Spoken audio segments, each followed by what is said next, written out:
You can't get that shit. You can't get Venezuelan food in Venezuela. It's fucking crazy. And it makes me think about the students, eh? The students who have been protesting for 65 consecutive days, and all the people who have been protesting for 65 consecutive days against the government. They're showing up dead in the gutters with signs of torture. Right? People have been protesting against the government. Because they're these things, right? These like fucking gangs. Well, they're like gangs, but they're supported by the government. Right? So they have these motherfucking machine guns, right? They've got these motherfucking machine guns. So say that you're like a cop or a security guard. Right? You've got your dinky little pistol. Right? You've got your like dinky little pistol. You're gonna be held up for your dinky little pistol for someone, by someone, with a motherfucking machine gun. So it makes me wonder, right? But like, where the fuck are these guns coming from in the first place? My hypotheses, I've got 4. Okay? Number 1, you got fucking the guns coming through from fucking Colombia, right? With the fucking FARC. You know what I call that? Call it a fucking farce. You know what I call a fucking farce? That Juan Manuel Santos, Colombian president, gets a Nobel Peace Prize for disbanding the FARC. Meanwhile, they just moved it into Venezuela. Fucking farce, people! So why don't you give me a motherfucking Nobel Peace Prize for being a bomb-ass chick? Right? Comes to the same thing. Okay, hypothesis number 2. You have Cuba. Fucking Cuba, right? You have fucking Cuba with Castro. Dead, right? Fucking Castro's dead, right? And he's like, oh, Venezuela, I love you so much with your juicy petroleum. Yeah, oh, Chavez, come over here. And then you have Chavez. It was like, yo, Castro, I fucking love your brand of megalomaniacal communism, right? And so they're like, oh, that's so good. Right? Alright, hypothesis number fucking 3! Iran. Syria. Oh no. Oh no, did she just say Syria? She did! She did! And you wanna know why? Not at all to diminish the horrors that are presently happening in that country. But rather, because we don't understand, eh? All of these international partnerships. We have no fucking clue how they work, and no matter how hard we dig, we might never find out. Fuck! Hypothesis number fucking 4. Alright, don't freak out! The United States of America! Doesn't even sound like a conspiracy theory anymore, does it? That the United States could be fucking funneling guns into the country, right? Like on purpose, right? Why? To destabilize it. Why? So that they can get at the what more easily? Petrol. Fucking petroleum, man. Like, how many wars, right? How many wars have been started over that fucking gooey, black dinosaur sludge? Best guesses?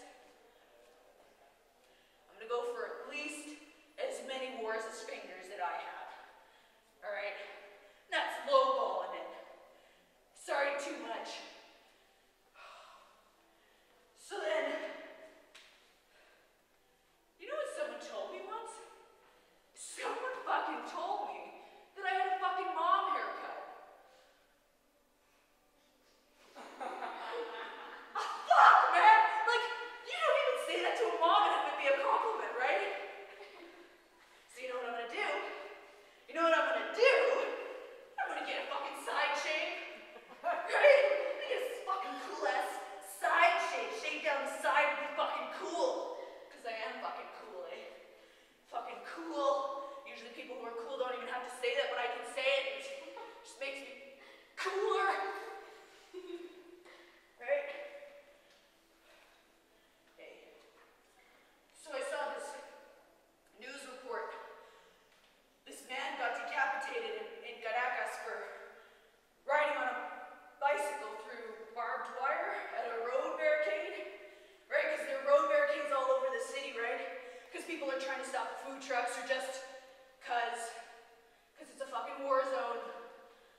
then I see this picture of this student, I don't know, like 18 years old. He's fucking facing away from the camera so you can't see his face. But he's not wearing a shirt, and on his back it says, Mamá, fui a luchar por Venezuela y si no regreso me fui con ella. Mom, I went to fight for Venezuela, and if I don't come back, I left with her. And then I saw this video of this tanqueta, which is like a truck-tank hybrid, right? It's like fucking massive, and it just pummels into a crowd of people at a protest, just like pummels into them, and you can't hear anything because it's just a newscaster. He's like, arr. But like, I can hear it, right? Like I can hear it. I can hear the bones crushing like over and over and over. And then I don't know if this kid's name was Agustin. I don't know. Maybe it was just a pseudonym. But Agustin says, "No, I'm not afraid of dying because this life is shit." So it makes me wonder, right? Like I'm thinking, how much would I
door to door because I didn't know anyone in Caracas at the time. Well, I knew my dad's cousin's son, Tito. But Tito always smelled of alcohol and spoke too close to my face, so, yeah. And one day, I was walking down Sabana Grande, and I passed by this beautiful dress shop with big glass windows and the most incredible gown in the front. And I went inside, and I was wearing my best blouse and my leather shoes,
me just prepare myself. Ooh. Ooh. Oh, don't lose your balance. 1, 2, pose. Picture. Oh, I'm good at that. Hold on. Hold on. My crown isn't properly placed, people. And if that happens in the future, you have to tell me, okay? I'm very, very good at that. And I'm not even in the competitions anymore. It was too much work. Huh? Also, I have better things to do with my time, right? Like wait in line for food. So I was scouted. I was scouted when I was 15 years old. This scout came up to me and he said, "You should do your boobs." Oh my God. You don't have to, but you should. And you know what? My mother didn't let me. No, and meanwhile it's basically a rite of passage here. When you turn 15, either you get your nose done or you get your boobs done, right? And don't even get me started with the competitions. News to you. They get their noses done. They get their boobs done. They get their asses lifted. Those little floating ribs crack out. Bit of their small intestine snip. And my favorite one of all, a piece of plastic mesh inserted on their tongues so that it becomes too painful to eat solid foods.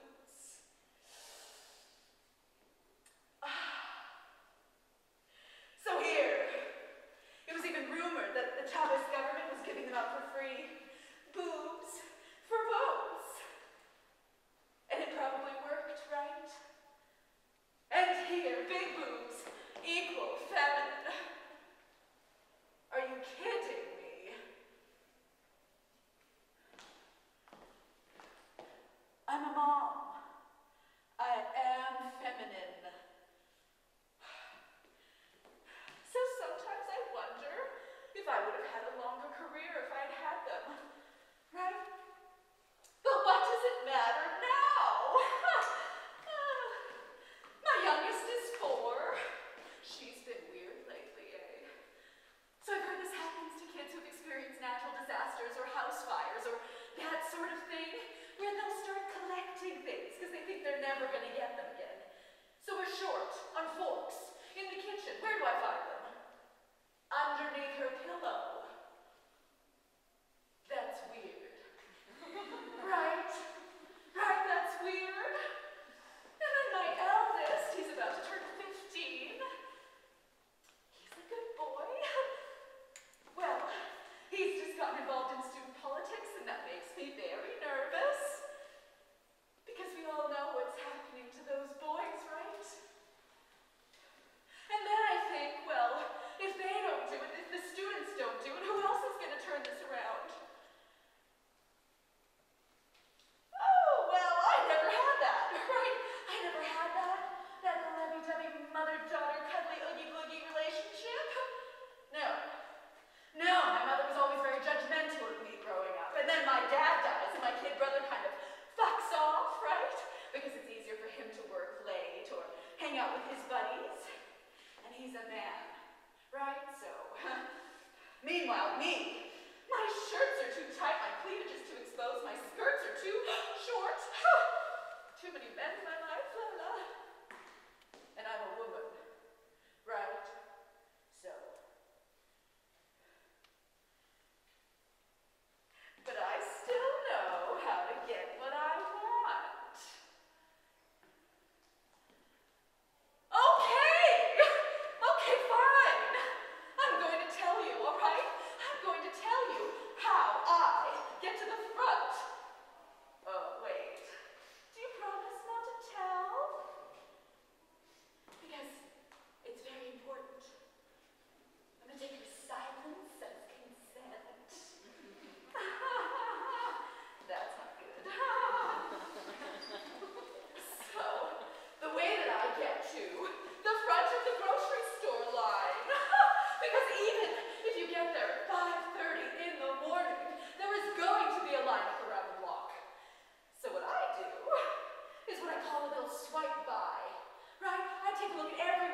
line, and I see if I know anyone, and if they're likely to let me cut.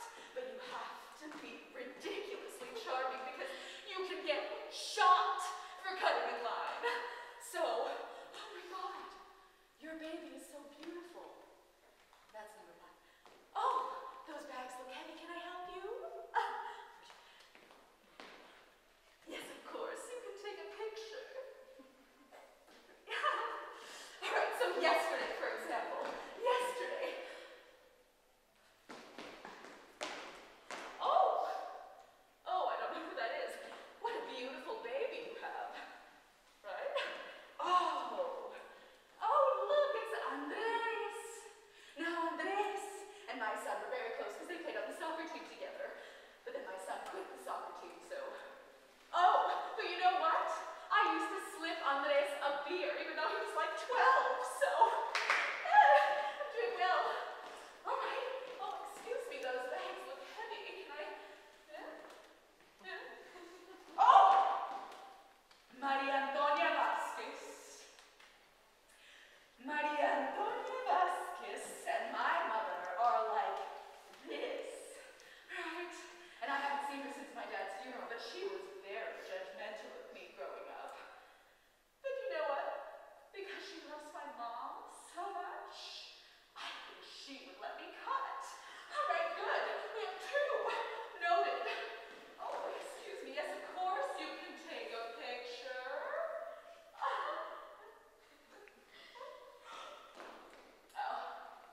Padre Villegas. Now, Padre Villegas would for sure let me cut in line with him, but the man speaks about one sentence a minute. So do I want to be stuck in line for most of the day with some man who bores me to death and smells funny? No! I don't! All right. Oh my God. Oh my God.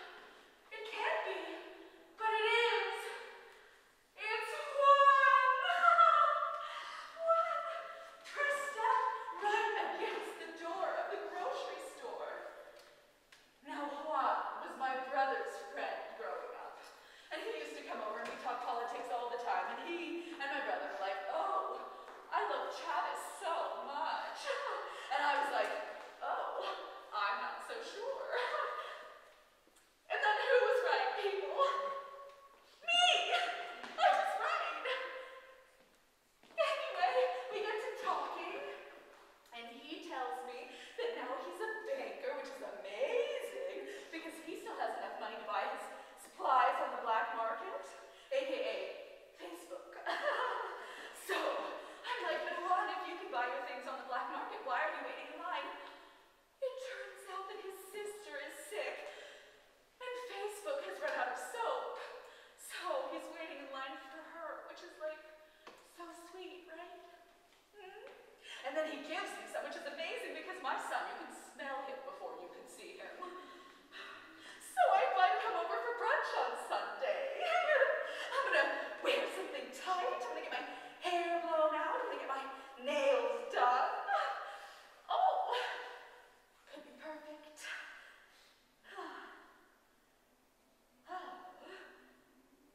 What? What? A girl's gotta feed her kids.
shit, their piss, and some rotten eggs. And then they catapult them all over us. And then you're a cop, you can't go home. You go to the barracks, there's no water, right? So the next day you are going to work covered in shit, piss, and rotten eggs. But me, I still get to go home at night, huh? And when I get there, I get to see my wife. Huh?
We welcome you to stay for the talk back. If you can't go, if you want to go, don't feel obliged. But you maybe, if you need to leave, but you still feel like you want to support in some way, there are 3 organizations listed in your program, including Venezolana por la Vida, which provides medical supplies to Venezuela. Another one is providing to mothers with infants in Venezuela diapers and baby formula, medical supplies, baby formula, everything. Really hard to get, so this is really important work. And then finally, the 3rd organization is providing school supplies to preschool and elementary schools in Venezuela. So you can donate online. We also have some boxes at the back with each of the characters' faces on them, and it's just fun for us to know which characters were your favorites, so you can vote with your money. And you can pick up a button on the way out too. We've got some buttons with show quotes and things like that.